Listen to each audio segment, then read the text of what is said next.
These are the top 10 moments when Joe Rogan lost his temper with guests. Barry Weiss was a journalist who worked for the New York Times. On the podcast, she showed what's wrong with mainstream media. When Joe challenged her, she just started to stutter. Kamala, Kirsten Tulsi Gillibrand. Oh, monstrous. Monstrous? Ideas. Well, when she was 22, she had... No, she's an Assad toady. What does that mean? She is What's a toady? I think that I used that word correctly. Jamie, can you check what toady means? Like towing the line? Is that what it means? No, I think it's like a... Toadie. What does that mean? I think it means what I think it means. Toady. Definition of toadies. A person A who sycophant, flatters or defers to others I for kinda used it right. self-serving reasons. A sycophant. So she's an Assad sycophant. Is that what you're saying? Yeah, that's known about her. Like, what did she say that We have to look. qualifies her? I don't remember the details. We I've read probably it. should say that before we say that about her. We should probably read it, rather. Well, I have read it. No, I mean, we should right now. Oh, yeah. Okay. Just so we know what she said. Look up I've had her Tulsi on here Gabbard. before, Look and up I really enjoyed talking to her. I like her a lot. Are you serious? Yeah, I like talking to her. Okay, I like okay. talking to her. I don't know about... I think she's like the motherlode of bad ideas. Whoa. I'm pretty positive about that, especially on Assad. But maybe I'm wrong. I don't think I'm wrong. The feud started over Joe's compliments in episode 1572. Rogan began grilling Moxie Marlinspike when he tried to get money out of him. If I win, I do the programming on your show for a week. No. That's worth a lot of money. You can fuck off. You can fuck off. Fuck off.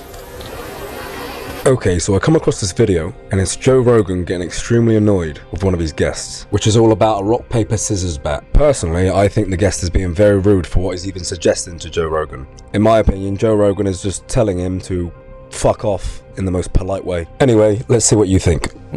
Intuition. Can we play right now? You want to play? Yes. Oh, but I only play for stakes. Okay. What do you want to play for? Okay. How about...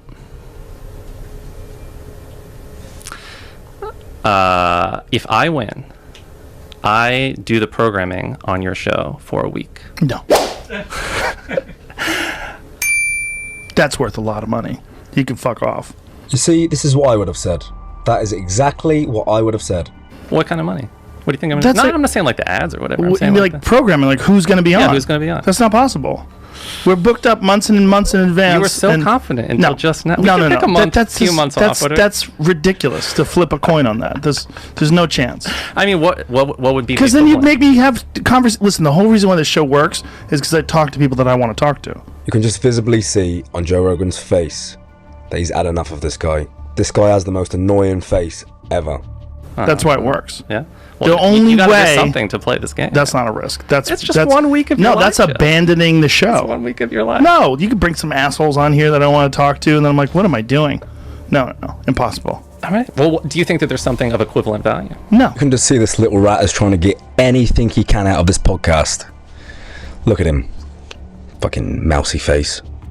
There's Of that? nothing that I can do. No, there's nothing that you could give me that would be worth a week of programming on the show. What are you going to give me? You'd What have about to a day of programming? You'd have to give me What- a spectacular amount of money. I sent you a... Like, can't make this about money. I would. But that's the only way I would be. Like, the only way. Like, if you ever put a monetary equivalent to that, it would have to be a spectacular amount of money for me to let someone else program the show. I've never let anybody do that before. Not even for 1 day. No. That was one of the big things about doing this show on Spotify. They could have no impact at all on who gets on, no suggestions, no nothing. The only way it works... Well, what was up with that dude in the suit outside with the clipboard that was telling me from Spotify? Oh, he's from the government. He's from the CIA. No, there's no one out there. He's joking. But the only way the show works, I think, the way it works, is I have to be interested in talking to people. That's it. So it has to be, I've like all these suggestions for guests. I go, oh, that guy seems cool. Oh, that might be interesting. What if Let me read up on this guy. What if it's like for a week I give you the list of suggestions? No. Yeah? You gonna take it? No. No input. No, but all right. No, it's not. That's a ridiculous. Stand real. Yeah. Okay. All right. Impossible. In any case. How about $5? No. No? No, it's got to be Come on, man. It's got to be 20 real bucks? steaks. 20 No, bucks. I got come 20 on. bucks in my No. pocket. Money is off the table. We can't do Money's money. off the table? Forget that. All right. Sounds like someone's scared to lose at rock, paper, scissors. It sounds like someone else is scared to lose it. No, you're asking me for something that's ridiculous. You don't have anything. You don't have anything that's worth a week of programming on this show. Now, you may think you might be giving him an hard time, but he's really not. He's just trying to prove a point. Because if you ask silly questions, you get silly answers. You don't have it. That's rough. It doesn't exist. That's rough. No, it doesn't. It literally doesn't exist. Like there's there's nothing that you can have that you could offer me that I couldn't buy myself. I'll make. No. I think will be interesting. No, You'll no. enjoy talking with them. You can't. No. All right, fine. I'm saying no. Okay. But that doesn't We don't do have to anything play. for me. That does something for No, you. of That course. does And I'm shutting you down. zero Of course, for you me. would have if you win. You would name your steak. I don't have a steak. Okay. There's nothing I want from you. All right, well- That what you asked from me Then- is a then we can't crazy play the thing. game. Yeah, we can't play rock paper scissors then, huh? Interesting. Anyway, we were talking about something else before all of this. We were talking about the evolution of cryptography. Sailing with children. Sailing with children. If the conversation concerns Trump, it cannot be unambiguous. This idea that Trump's working with him is fucking silly. Well, I don't know about that. I I don't don't. think he's working with them to undermine democracy, but I definitely think they've got some business dealings. I mean, they were offering Well, him yes, the Trump, but that's not illegal. the penthouse and Trump That's Tower. not illegal. None of that is illegal. Don't take that from me. Take that from Alan Dershowitz. I don't- Who's smarter than both of us. I'm not saying it's illegal, but I don't think that he was honest about that. He said, I don't do any dealings with Russia, I don't have any business with Russia, and he definitely did. That's just not true. Well, we'll see. We'll see. That's what they're targeting. They're not going to get him for anything. You don't think so? Nah. You think he's going to just... Well, maybe impeachment, but I don't even on what case. I don't even know what they get him. High crimes and misdemeanors. I don't know what he's done. To talk about building a tower in Moscow is not illegal, or to have business. And what did he lie about specifically? Well, there's a lot. Like I mean, what? we could pull it up. Let's find out all the things Well, what that do you got to Trump go to lied about. salon.com? Or? Oh, you can go to a million different websites. Well, I know. Well, but okay, which what do ones you are think telling is the a good We just independent established that website? the fucking social media tilts left. So Yes, social media does. We're Yeah. not talking about pulling up social media pages. what are you pulling up? I don't know. Washington I'm gonna Post. ask. I'm not a Trump scholar. I I don't know. have at my disposal all the different times that he lied, but it's a lot. So what do you think's going to happen to him? You think they'll impeach him? You mean? No, Or no, look, he'll resign, or what? I don't know. Look, I'm not claiming to be any sort of an expert in legal proceedings. I have no idea. Me what the either. fuck's That's gonna why I happen. quoted Dershowitz. Yeah, I think. Well, isn't Dershowitz working with Trump? No, Giuliani is. Oh, that's right. Dershowitz Another old is dumb guy. I always go to Dershowitz because he's Trump- a fucking lib. Trump averaged 15 inaccuracies go. and mistruths a day Yeah. in 2018, almost triple the rate from a year before. Okay. But hold on a second. What's the independent? Inaccuracies and mistruths? It's a European paper. Yeah. But isn't that a little odd? 15 a day? No, because I don't know who's making that claim. I don't Okay. know the Let's exact hear what it 15 says. inaccuracies. You doubt that it's true? You think that's all a lie? They just made up the fact that he lies a lot? Lies about what? First of all, what's the definition of a lie? I don't know. Let's see. It says Washington Post, who they hate, Jeff hates Trump. Bezos. Yeah. Who absolutely said hates the Trump. president made But that's my point. That's- 1,989 such claims in 2018. By the last day of 2018. Yeah, you're going to the Washington Post. 2017. That's my point. But let's see what it says. I mean, they can't lie. The total figure has risen to can't lie? 7,600. So you think they just made up all these lies? Of course, not all of them. I'm sure, but you could go back with Hillary and fucking count. You could go to Fox News and then pull up an article of how many times Hillary was inaccurate. Do you know what a whataboutism is? A whataboutism? Yeah, when someone talks about something and instead of refuting it with facts, they go, "Yeah, well, what about Hillary? What about Bill? Bill did it too. What about this? What about But that?" are you gonna- you're gonna that's tell me- a whataboutism. That's what I just committed. That was a whataboutism. Because you were saying that Hillary lied. But we you're going both agree. But you're making my point. You're going to the let me- Washington Post. Okay, well, that's just Jamie pulled up the Independent. No, We Okay. could go anywhere. But hold on a second. People trust Joe Rogan's podcast more than mainstream media. Therefore, it's not surprising that the topic of trans people was discussed in episode 1282. Joe couldn't stand the guest. I've sort of reached the limit of like my facility with this topic. I really want to shout out videos made by a friend of mine. Her videos are called ContraPoints. Her name's Natalie Wynn, and she does these. She's a former philosopher, former philosophy PhD, and she does these incredibly funny videos about. It's not just about trans issues, about all types of things. She had a really great one about comedy recently. But she really breaks down like a lot of misconceptions, right? And has really changed. Every time I watch one of her videos, I'm like learning new things, and like new ideas are like pop in my head, you know. And I think you should check them out. And Sure, you might enjoy talking to her on the show. She's like a really fascinating person. ContraPoints. It's an incredibly complex subject. It really is. I've had it really is. Buck Angel on the podcast before, who transitioned from female to male, which is also a different and interesting thing. Yeah. You know, and he said that his whole life just felt like he was a boy, and he didn't understand why he didn't have a penis. He didn't understand, like, the whole, it didn't make sense. And then once he transitioned to being a male, then he felt complete.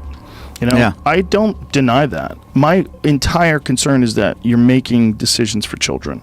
Yeah. And that this is a completely new thing with no historical precedent. We've never done this before. There's not like a history of hundreds of years of hormone blockers being used on young children, and whether or not that is healthy and promotes a positive life. I feel like if a child thinks they're a girl, let them live as a girl. But you don't have to hormonally engage with their body with chemicals. It just seems crazy. It seems ill-advised. It seems like this movement of acceptance and progressive thinking in many ways is a fantastic thing. It's a fantastic movement. But this seems to me to be a leap, and that you're making this leap to confirm your ideology and to confirm that, you know, you're 100% cool with trans people and you're 100% cool, and you're going to recognize this child as trans, but you're doing something to this child's body that you can't turn around. And if this child decides at whatever age we decide that you can make rational decisions to transition as trans, let them fully develop first. Let them be a person. Let them make these decisions. If you want to identify as a woman and you want to keep your penis, that should be fine too. There's nothing wrong with that. If you want to keep a functional penis, you want to identify as a woman and not even take hormones, who cares? Do that. But when you're stepping in to a developing baby that's only been alive for 6 years, and you're shooting chemicals into its body to change the way it develops, show me the research. Show me the decades of peer-reviewed studies on one of the most important things that we know of, the development of a human being, where you're going to hormonally interact with their body in some sort of a random Dr. Frankenstein sort of way. Like, what evidence do we know? What evidence do we have that this is a powerful, absolute, like, intelligent, smart way to handle a child's life over the long term? Like, when these kids grow to be 60, as opposed to kids who don't get the hormone shots when they're 6, these people are 15% more happy. There's nothing like that. But yet people are jumping into it because it seems like the thing to do, because it seems like the tide of society is moving in that direction. Marriage is a no less discussed topic. What does it mean, and how does it affect society? Spoiler, from Joe's point of view, no ways, but Matt Walsh thinks otherwise. I just don't see how a gay marriage in any way damages a straight marriage. I don't see it at all. It doesn't make any sense to me. It just seems to me that people want to be look, if you wanted to look at logic, especially in our modern society, which is pretty fucked when it comes to relationships, it's somewhere in the neighborhood of 50% of all marriages end in divorce anyway. They don't make it. You know, I don't know if anything would damage marriage and damage the institution of marriage is the option of divorce. I don't think gay people getting married in any way, shape, or form changes a bond that you have with your wife. It's just called marriage. It's a human invented thing. If we decide that gay people can get married too, I just don't see how it damages anything. I don't think it tears down the definition of marriage in any way. It just opens up the possibility that people who are gay won't be discriminated against. Yeah, I don't think that a gay couple existing directly impacts. You know, there's a gay couple and, you know, wherever, and I'm with my wife in our house. Like, obviously, there's not. But I'm not talking about on the individual level. I'm talking about on the societal level. Right. I would agree that divorce, especially this no-fault divorce, rampant divorce, I don't think it's as high as 50%. I know that's often quoted. I'm not sure where that comes from, but it is high. It's too high. And Chris Rock has a great joke about that. He said those are just the people with the courage to get out. It's like, how many cowards stay?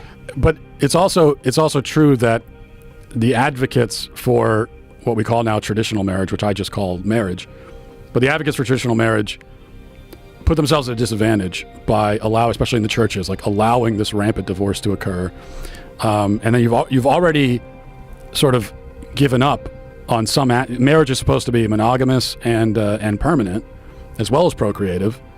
Well, you've given up monogamy and permanence, and so now it's not. That's two of the three legs gone, and so now this assault was waged on the procreative part of it, and it was difficult to withstand it because the institution had already been weakened. So I agree with you there.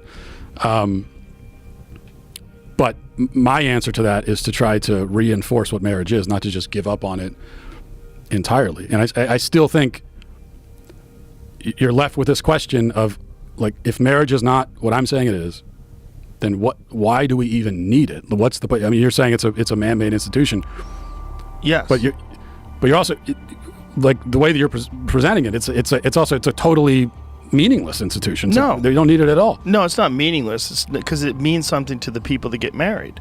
So it's just a subjective, symbolic thing. I mean, what? Yeah. So if you're kind of what it is. Look, there's a massive responsibility when you're married and when you have children to keep your family together and you raise and keep everybody happy and healthy. And there's great reward to that. Yeah. But it doesn't always work out. People change. People are fucked up. It doesn't always work. And so I don't think it should be outlawed because 50% of the people fall apart. Just like I don't think it has any effect whatsoever on a straight couple if a gay couple decides that they want to make it official. And that's what it is to them. It gives them a feeling that they're accepted and appreciated and that they're not discriminated against because they happen to be homosexual. So, well, what you're articulating to me is the damage that's done by gay marriage to the institution of marriage. But how is it done? How is that in any way damaged straight people? Because we are making the institution meaningless. But it's not meaningless. Well, but it's very meaningful to the people that have it. Subjective, symbolic, and it's about your own personal feelings. Isn't it, though? Well, no, I would say that it's not. Well, if it's not subjective and it's not symbolic, it codifies and protects and gives a name to a thing that actually exists, which are man, woman couples creating people, creating babies, but not always. Right, but that's still the nature of the union. So, but what are the percentage of people today that are married that don't have children? I bet it's pretty high amongst heterosexuals. Probably. Is there something wrong with that? I think there is something wrong with that. I think there is something wrong with getting married and saying, we're not going to have any kids at all. But why is there something wrong with that if someone's personal choice? Well, why is it wrong that two people are like, I am deeply committed to work and I don't want to sacrifice any of my career and I don't want to ruin a kid because I'm constantly at the office, but that's where I get deep satisfaction and that's what I'm focused on. And the woman says, that's great because I don't want children either.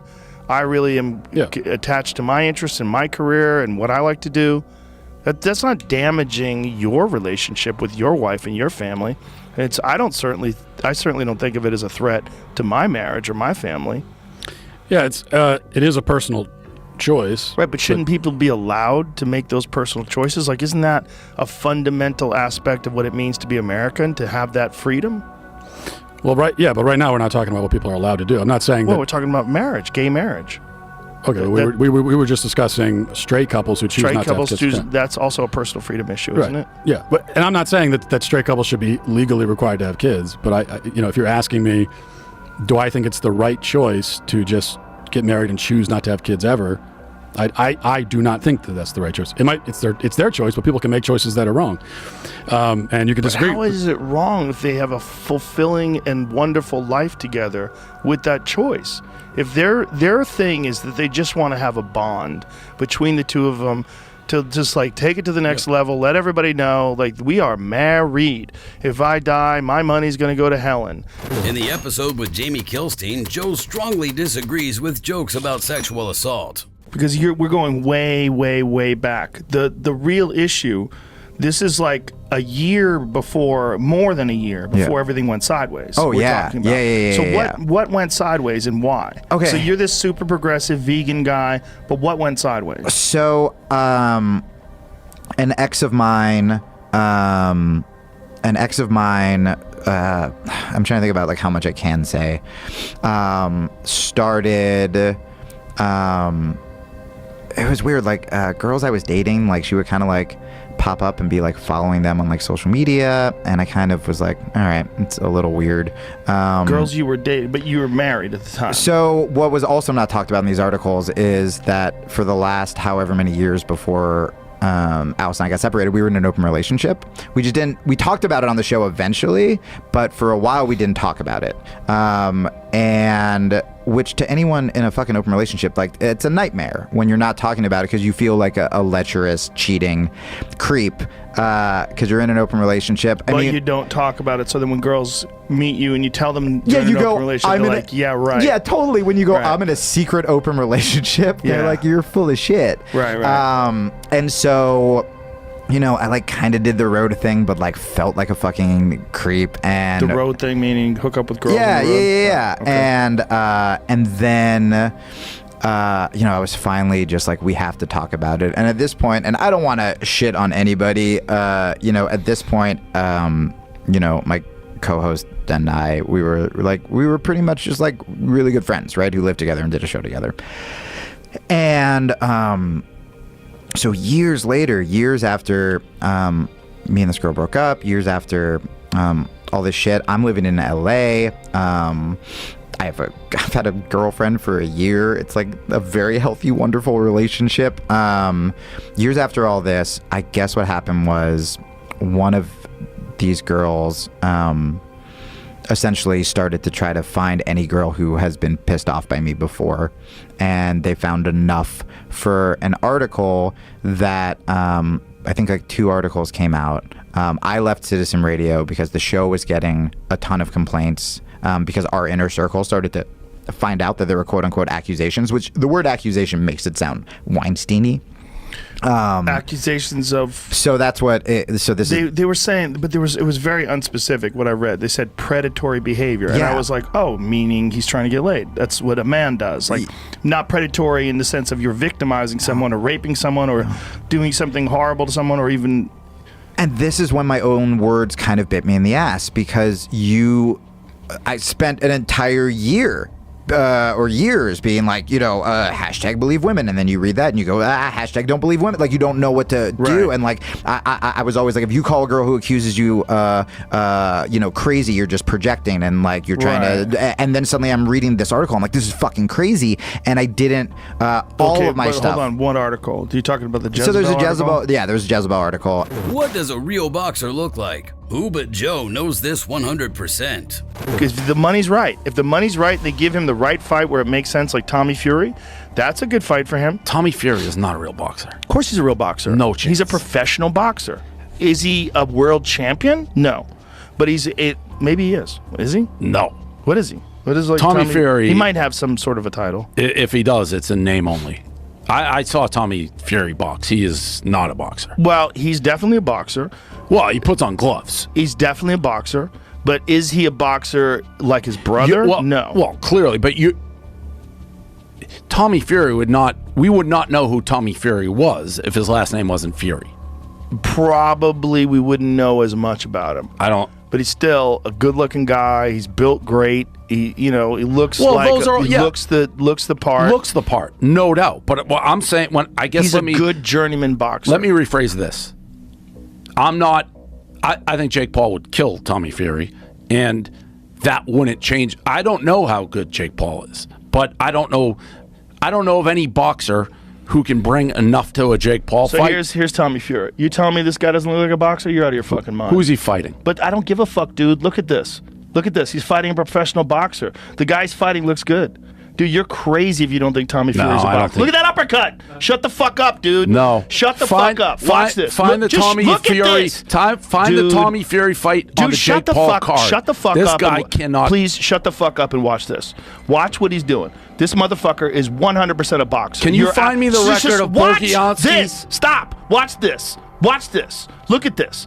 Look at this. What is that? This guy's a fucking boxer, man. That doesn't prove anything. Find me the record of Volkanovski. Just look at this. Just look at what he's doing. I don't give a shit. Look at the way he's delivering these combinations. He's 100% a boxer. No. Dude, you're high. You're fucking high. Look at that Maybe right on hand. cigar. Dude, look at this fucking punching ability. Tommy Fury is 100% a legit boxer. A similar argument arose in our video on most hated arguments in Joe Rogan history. Fans didn't like Jack Dorsey after his first appearance on Joe's show. His reappearance with Vijaya Gad and Tim Pool in discussion of Twitter rules made a tense situation during the 3-hour podcast. And I believe that to be the case. So your platform restricts speech. Our platform promotes speech unless people violate our rules. And in a specific direction. In any direction. But I don't want to say his name. The guy who calls for death gets a suspension. The guy who insinuates death gets a permanent ban. But Tim, you're misinterpreting what I'm saying, and I feel like you're doing it deliberately. It's not about one particular thing. It's about a pattern and practice of violating our rules. And you have a pattern and practice of banning only one faction of people. I don't agree with that. Recently published an article where they looked at 22 high-profile bannings from 2015 and found 21 of them were only on one side of the cultural debate. But I don't look at the political spectrum of people when I'm looking at their tweets. Right, you have a bias. I don't know who they are. You're biased, and you're targeting specific individuals because your rules support this perspective. No. I don't agree with that. Well, so can you be clear though in like what rules support that perspective? Specifically, the easiest one is misgendering, right? Because that's so clearly ideological. If you ask a conservative, what is misgendering? They'll say if someone is biologically male, and you call them, she. Biologically male, and you call them a she. That's misgendering. That's a conservative view. The progressive view is inverted. So now you actually have in your policies a rule against the conservative perspective. I have a rule against the abuse and harassment of trans people on our platform. That's what my rules Can we against. just give context in the background as to why that is? And I brought some research. So we obviously received a lot of feedback. So we don't make these rules in a vacuum, just to be clear. We have a bunch of people all around the world who give us context on the types of behavior they're seeing, how that translates into real world harm. And they give us feedback. And they tell us, like, you should consider different types of rules, different types of perspectives, different, like, for example, when we try to enforce hateful conduct in our hateful conduct policy in a particular country, we're not going to know all the slur words that are used to target people of a particular race or a particular religion. So we're going to rely on building out a team of experts all around the world who are going to help us enforce our rules. So in the particular case of misgendering, I'm just trying to pull up some of the studies that we looked at. But we looked at the American Association of Pediatrics and looked at the number of transgender youths that were committing suicide. It's an astronomical, I'm sorry, I can't find it right now in front of me. It's a really, really high statistic. That's like 10 times what the normal suicide rate is of normal teenagers. And we looked at the causes of what that was happening. And a lot of it was not just violence towards those individuals, but it was bullying behavior. And what were those bullying behaviors that were contributing to that? And that's why we made this rule. Because we thought, and we believe, that those types of behaviors were happening on our platform, and we wanted to stop it. Now, there are exceptions to this rule. We don't, and this isn't about like public figures, and there's always going to be public figures that you're going to want to talk about, and that's fine. But this is about, are you doing something with the intention of abusing and harassing a trans person on the platform, and are they viewing it that way and reporting it to us so that we take action? So I will just state, I actually agree with the rule. From my point of view, I agree that bullying and harassing trans people is entirely wrong. I disagree with it. But I just want to make sure it's clear to everybody who's listening. My point is simply that, Ben Shapiro went on a talk show and absolutely refused. And that's his shtick, and he's one of the biggest podcasts in the world. So if you have all of his millions upon millions of followers who are looking at this rule saying this goes against my view of the world, and it's literally 60 plus million in this country, you do have a rule that's ideologically bent. And it's true. You did the research, you believe this. Well, then you have Ben Shapiro, who did his research and doesn't believe it. Brian Dunning has compiled a list of celebrities whose activities, in his opinion, are harmful. And Joe entered his list. Why do you think? Top 10 celebrities who promote harmful pseudoscience. And here's the paragraph that I wrote on you. Number 8, Joe Rogan. Comedian Joe Rogan does what he can to promote virtually any conspiracy theory that he stumbles onto, apparently accepting them all uncritically with a wholesale embrace. Now, I know you would disagree with that now. Of course I would. and I want to give you that chance, so let me continue. The worst part is that he promotes these ideas to the public at every interview opportunity, but gives himself the intellectual get-out-of-jail-free card of not needing any evidence by hiding behind the childish debate technique of saying, hey, I'm just the guy asking questions. God, this makes me sound like an asshole. Well, it's just factually inaccurate on so many different levels. I don't understand why you wrote it like that. Because many of us, myself included, think that it does more harm than good, because you're suggesting to anyone who might be on the fence, you're suggesting to them that there is a debatable question here, something that's crazy and has no possible evidence for it. We don't hold scientific debates about that. When you agree to have a debate, you're going to convince anyone who's on the fence, oh, maybe there is a question here that needs to be looked at. And in fact, I think it's arguable that you do more harm than good. And so by the same token, I say that it's really possible when you say, hey, I'm just the guy asking questions about Building 7, or whatever the subject is, that you're potentially doing more harm than good by suggesting that there is a questionable subject here. Roswell, let's take, for example. Hey, I'm just the guy asking questions. Isn't it strange that there were 3 small bodies that needed coffins? Well, let's just stop with the one example. You think that potentially addressing a reality in the way something looks, that could be dangerous. When it's on a matter of basically settled science, I think you're doing more harm than good by suggesting, hey, shouldn't we question whether 2 + 2 = 4? But to deny that these things exist, I think, is silly. Because then you fuel the conspiracy theories even more, because you're denying something that seems obvious to the eye. The average person that looks at that building says, yes, that does look like a controlled demolition. Does that mean it is? No, it doesn't. But to pretend that it doesn't look like that is ridiculous. Okay. To pretend that it's not that it falls at free fall speed is... I'm not sure anyone is denying that it looks like a... The part of it you can see in the video, it looks exactly very much like a controlled demolition. So you criticize me for what you agree with. No. You agree that it looks like a controlled demolition.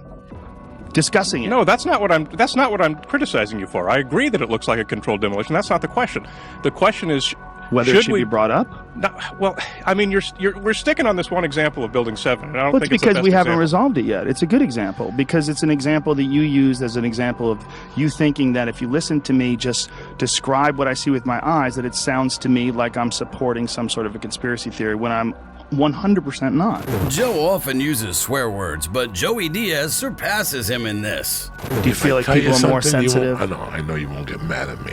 I feel the energy is different, but guess what, G? What? It don't apply to me. It don't apply to me. Doesn't apply to me, and it's never going to apply to me. Okay? I understand me shooting your special on your network. You don't want me to use certain words. There's parts, and I get that. This is a business. Right. This is a business, and I got mouths to feed. But when I'm at the Comedy Store, when I'm at the Improv, when I'm at the Laugh Factory, when I'm at Flappers, when I'm at the Ha Ha, when I'm at the New York Gotham, you gotta let it fly. I'm gonna let it fly. You gotta let it fly. Okay, and I'm sorry. No. This is just so you know. You shouldn't be sorry. You're not. This is just so you know. You know what I put on yesterday? What'd you put on? Guess what I put on in the studio yesterday? What? And this is it. This What? is it because it's time. What? We're not taking it no more. I'm not taking it no more. I put on an album, and again, I'm very sorry if I offend somebody. I didn't name it this, he did. So take your fucking problem up with him. Is it possible for an average person to lack energy for physical activity? Joe questions some of Michaela Peterson's claims about this. Don't have enough energy to do that. I don't know about that. Some of them maybe, but I think some of them just don't have discipline. There's an issue with that as well. There's also an issue with momentum. You're not used to doing it. It's not a part of your life. It's not something that you're accustomed to, pushing yourself. There's been many days where I didn't want to work out. I just didn't feel like I had the energy, and I just forced myself. And I think there's very few people out there that know how to force themselves. And that's a learned skill. It's that kind of discipline and focus. You have to have like real rigid requirements of yourself where you don't allow yourself to back out of things and you don't allow yourself to slack off. And I don't think people put those kind of requirements on themselves as if it's it is a daily principle of life, like what you must get done. You know, you must brush your teeth, you must exercise for 45 minutes. And if you did that, I think you'd be healthier and happier, and your body would perform more smoothly. And if you require your body to do things like that, I think it rises to the occasion. There are very few people that have that kind of discipline. So because of that, they come up with excuses. And excuses are a giant part of the problem. It's not simply a physical health issue. There's also mental aspects of it, and discipline's a big one. I just know way too many people who are weak mentally. And I can't just chalk it off to only, you know, their physical, the way they physically feel, because I felt like shit 100 times, and then I worked out, and then I felt way better. Yeah, it's just a fact of life. That's real. You know, you just gotta. And people don't know how to do that. And it's not. And if you're used to doing this, get in your car, sit down, drive to the office, sit down, go to the lunch, sit down. You know, go to the board meeting, sit down. Get in your car on the way home, sit down. Get home in front of the TV, sit down. Then go to the gym, fuck off. They don't have any energy. You know, their body's not, their body's like, I don't have it in me to do this. And I don't believe that. I think it's a lot of it is the mindset. So I partly agree with that, but because, and I know I was a very sick individual. You're in a different case. You have real, legitimate, diagnosed physical issues. This is a very different thing. I mean, you have a severe autoimmune disorder. I mean, listen, you get your hip replaced when you're fucking 17. Yeah. That's crazy. You don't hear that. This is a different. I'm talking about the average fat fuck who's just sitting around being lazy. That's really what it is. It's like, I'm sure a lot of it is diet, and a lot of that diet affects their physical health. But there's been many, many people that have just put their foot down and said, enough. I'm going to change my life. And they don't take any excuses, and they feel way, way better. Diet is most certainly a part of that, but there's also a discipline aspect. And these things are not mutually exclusive. They exist together. They're all together. And they work symbiotically. The way your mindset affects the choices you make with your diet. And the mindset also affects the choices you make in terms of like whether or not you require yourself to exercise. And I think these are critical aspects that people like to gloss over, or they like to make excuses about. And they get very angry if you don't accept those excuses. And that's a sign that they're trying to enforce this standard and this idea and push it on you and give themselves an excuse. And it's one of the reasons why they get angry. It's one thing if someone has a legit physical issue like you do, but there's a lot of people who do not. They just have poor diet choices, they have a sedentary lifestyle, and they have the momentum of this sedentary lifestyle that's holding them back. They're accustomed to being lazy.